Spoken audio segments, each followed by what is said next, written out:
carranca chamada Bitazaro, né? É uma peça produzida em 1960. Toda a sua trajetória está relacionada ao rio Corrente e ao rio São Francisco. A cabeleira de preto, a face de branco, a boca de vermelho. Estamos aqui na cidade de Santa Maria da Vitória, localizada no oeste do estado da Bahia, exatamente às margens do rio Corrente, que é um afluente do rio São Francisco, terra do grande mestre das carrancas, Francisco Bicuíba, de Lafuyente, Guarani. Mais conhecido como Mestre Guarani, um notável artesão de esculturas de carrancas.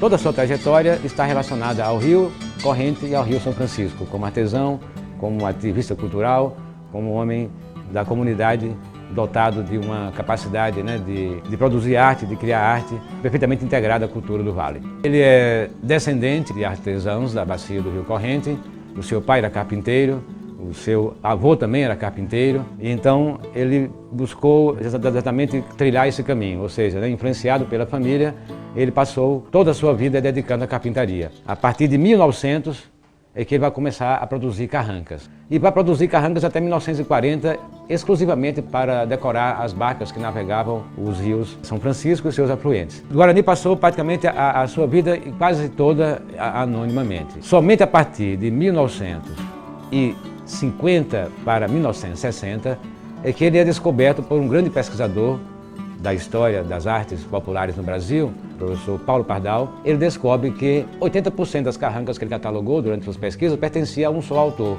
e esse autor era Francisco Bicuíba de Lafuyente, Guarani.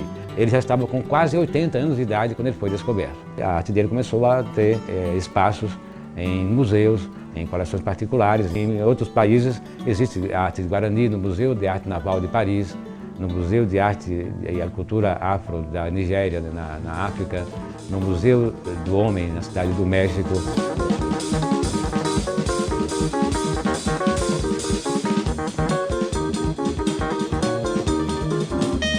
Aqui eu guardo um rico acervo, ou seja, praticamente toda a sua oficina completa. Temos aqui todas as ferramentas do Guarani. Aqui nós temos o torno, era o banco que ele usou durante toda a sua vida, pertenceu ao pai dele.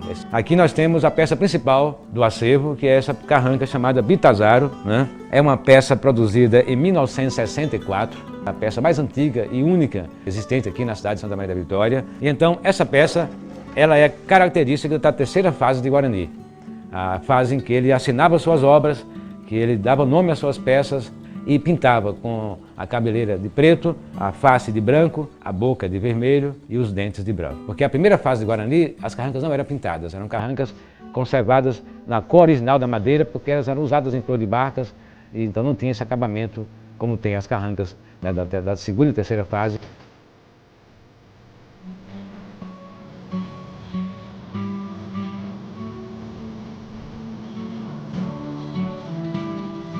Pelo fato de ele ter sido também descendente de africano, a bisavó dele, Maria Bicuíba, era de Moçambique. Então, até os nomes que ele denominava suas obras, ele buscava na mitologia africana. Nós temos aqui dois exemplos da influência de Guarani diretamente da cultura afro. Nessa exposição que aconteceu, chamada assim a Mão Afro-Brasileira, que aconteceu no Parque do Ibirapuera, no Museu de Arte Moderna em São Paulo, Guarani teve participação direta ao lado de grandes artistas da mesma influência, né? Outra ligação direta com o Guarani, com a África, foi essa grande exposição que aconteceu em 1977 na Nigéria, África, né? Eu considero assim, do ponto de vista estético, né, obras de alto nível, né? Pelo equilíbrio das formas, né? O volume que ele dava à face, ao focinho, né, das carrancas, né? Muita expressividade nos traços, né, geométricos que ele conseguia trabalhar muito bem.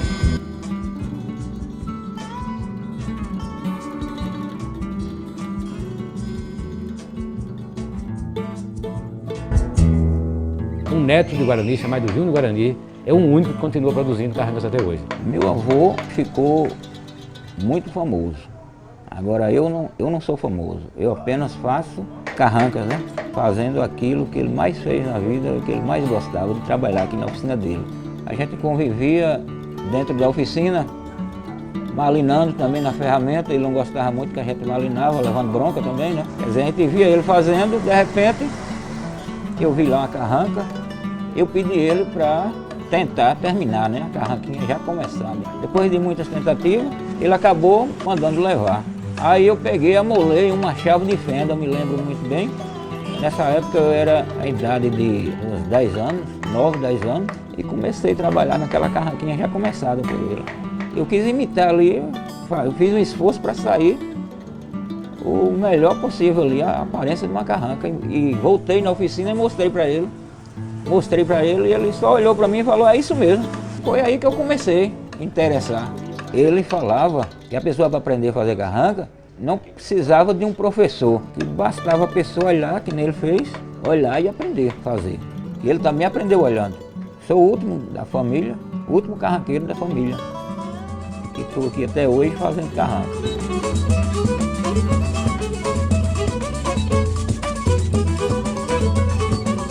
Eu tenho esse compromisso com a história, esse compromisso com a nossa cultura, de preservar a obra desse grande mestre da cultura popular brasileira.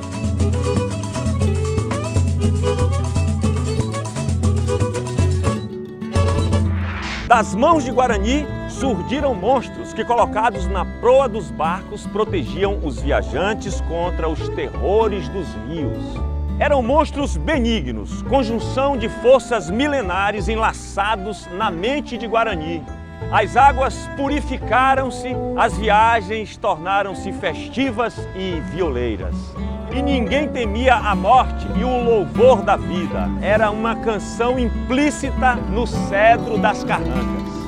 Os tempos são outros. Onde as carrancas? Onde os barcos, as travessias melodiosas de antigamente? O Rio São Francisco está sem mistério e poesia? A poesia e o mistério pousaram no rosto centenário de Francisco, irmão moreno do Santo de Assis. Também ele miraculoso pelo poder das suas mãos calejadas e criadeiras.